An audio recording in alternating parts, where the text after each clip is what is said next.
Right, welcome to this unit showcase and Tactica video. I'm going to take a look at the Def Company here, the Def Company Dreadnought in this video.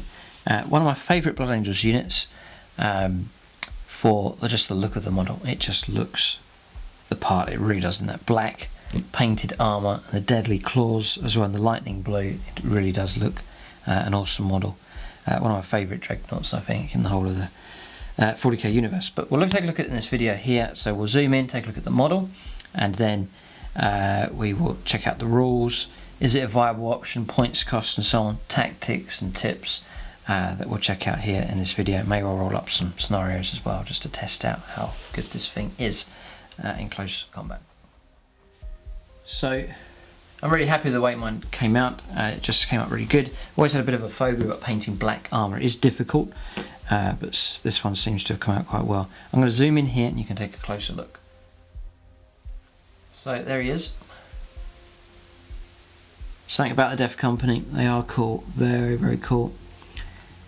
So the black armour then has been edged with grey, like a Codex, grey, old Codex grey colour, or Dawnstone as it's called now, and then just chipped up, not too much. The key of chipping is not to do too much on the model.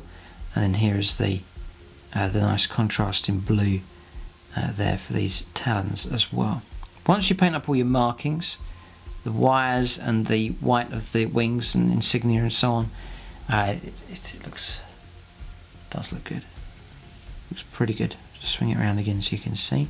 Stormbolter on one side, melter gun on the other. Just a bit of firepower availability from this thing as well. Smoke launchers. I've modelled it with smoke launchers and magna grapples on top, so I can choose one or the other here. So you may ask how I painted him. It's exactly the same process as I used the Blood Angels painting tutorial. If you check that out on the channel here, and then also how to paint Blood Angels, the in-depth painting tutorial on the Plus channel. It's just there's more black than there is red in this one, so it's the same process. How I paint the black in those two videos is how I paint the black here. There's just more black and less red, and that's the only difference. So exactly the same process. All of the washes and inks, the way I picked out all of the crests here as well, the bone and all that kind of thing, the droplets here of the blood and gems, purity seals and lettering, all of that's covered on those videos. So it's just a case of more black is the it's really the only difference. So I'm trying to remember how I sprayed him silver. That would be the difference. Usually I spray dragon red.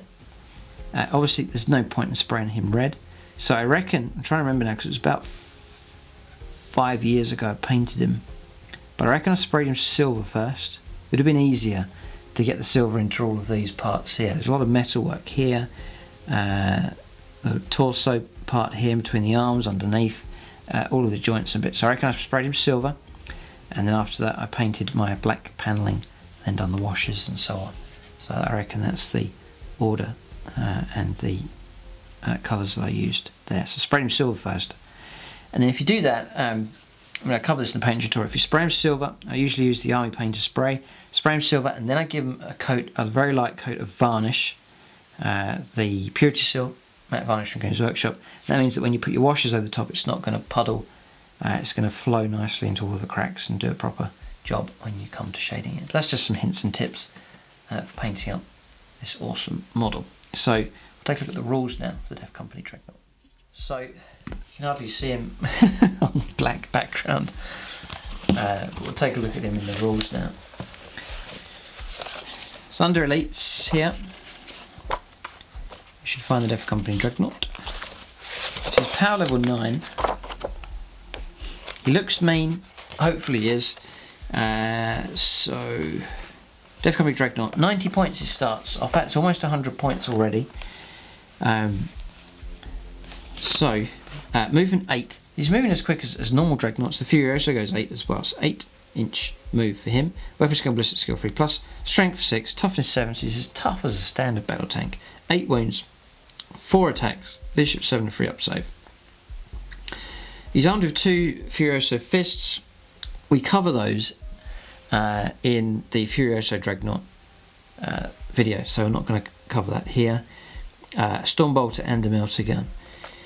So if you like that combination, I'll just take the Furioso.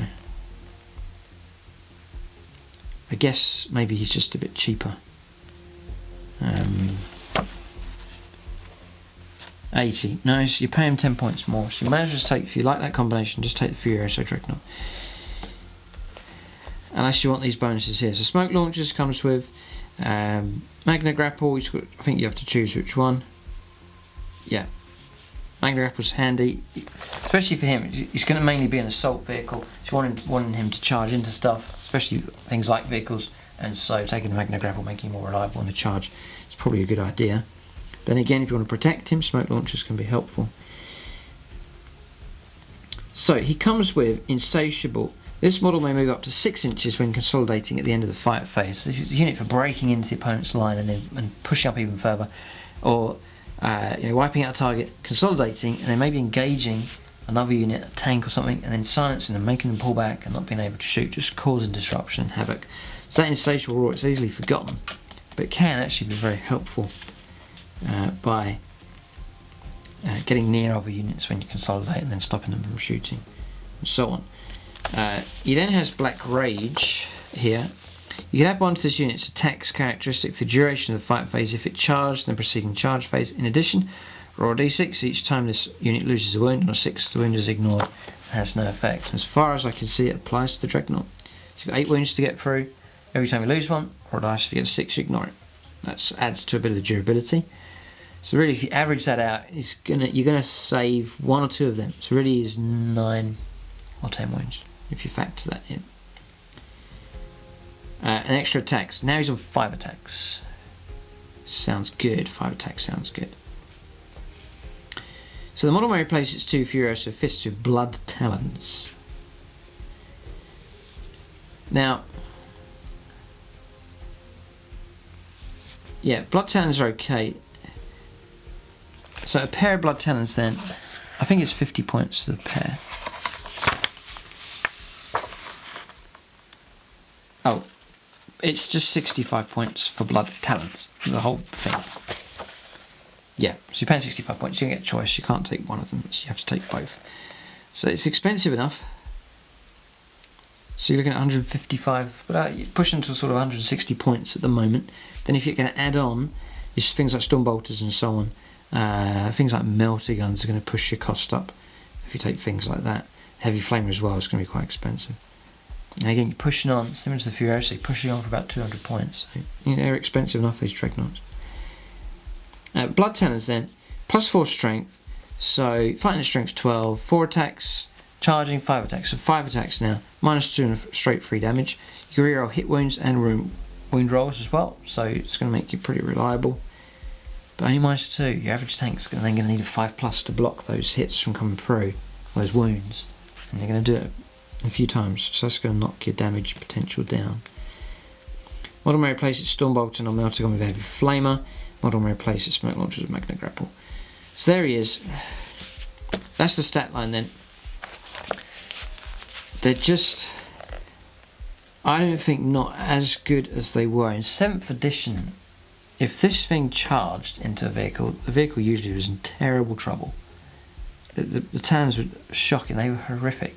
For causing trouble, and against heavy infantry and so on as well. Now in 8th edition and the new codex, quite tame with the number of attacks. I think you used to get more in 7th edition. 4 attacks, 5 attacks on the charge. It's okay, but it's not scary, man. Your armor frees to hit, so you're going to miss with a couple.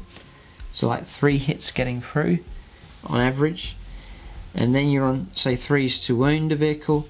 One of them's going to fail. All of a sudden you've got 2 that have come through. The opponent gets 2 chances to save on 5+, he's going to maybe save one of them. You can reroll hits and wounds, which will help. Yeah, it will help. You need a good round to break a tank open. Well, maybe test him out, to be fair.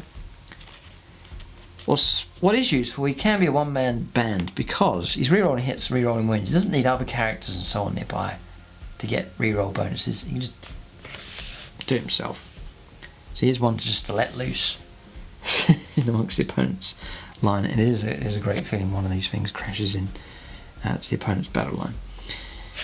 So we'll test him out then. I think we'll have a go.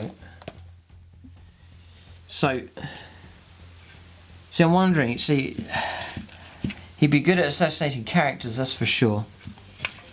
So, yeah, it's a couple of options here. I'm not saying these two are on the same side, but we'll swing him into here. So 5 attacks on the charge, needn't freeze, rerolling. The character's definitely in trouble.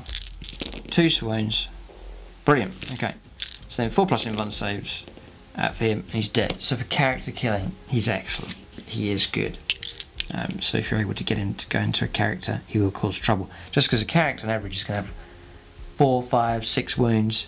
You know, if you're knocking out guaranteed 3 wounds at a time, you're going to smash your way through the wounds that a character has a lot easier than a tank that's got like double the wounds. So if you could swing him into a character, sometimes you can use him and he can take out some pretty expensive stuff. You know, there's like 100 points lost there very, very quickly from that attack with him.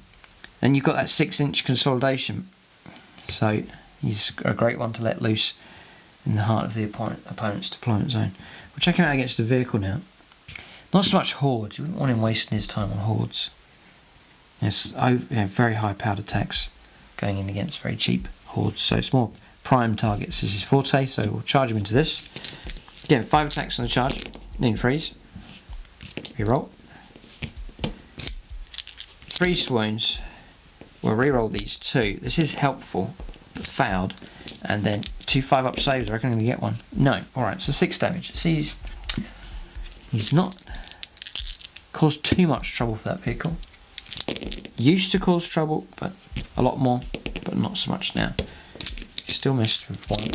Just trying to wound here. Those are all wounded. 5-ups to try and block these. That was a good roll. That's the problem, giving your opponent too much of a chance to block stuff. Just 3 wounds caused. So he's struggling against vehicles here.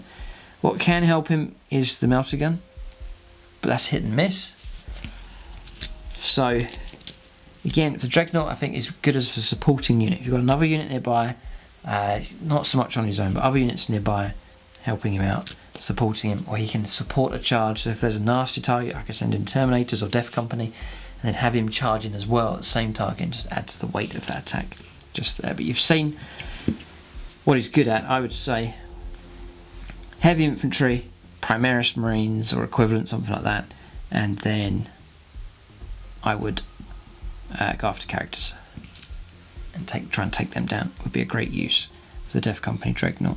By all means, leave your own comments and feedback in the comment section below, especially how you use the Death Company Dreadnought, what loadout you go for, tactics, how you deliver him into the fight. It's one of the key issues for the Dreadnoughts. You can't have him wandering around the battlefield. He needs to be delivered to the point where he's needed and then let loose is the key for him. But deadly looking model, nasty unit. Is it competitive? I'll leave you to have that discussion in the comment section below. So check out the painting tutorials on the channel here for infantry, and then on the Plus channel for the in-depth painting tutorial, and then there's exclusive battle reports for Blood Angels there as well. But there it is. That is the Tactica and Showcase video for the Death Company Dreadnought. Thanks for watching, and tune in next time. I need to. There's something else here I've missed for him. Yeah, it's here. It's sort of buried away, this rule, but I should have remembered it. It's an obvious one. Red first. So for his wounds, he's on +1 to wound. So yeah, average 3+ to wound a vehicle. It becomes 2+ when they charge. They get that. So he's more reliable with his wounding there on the charge as well. Sort of a shock impact type unit. But still, does it make him that much better? Leave that in the comment section below. But there it is. That's the video. Thanks for watching, and tune in next time.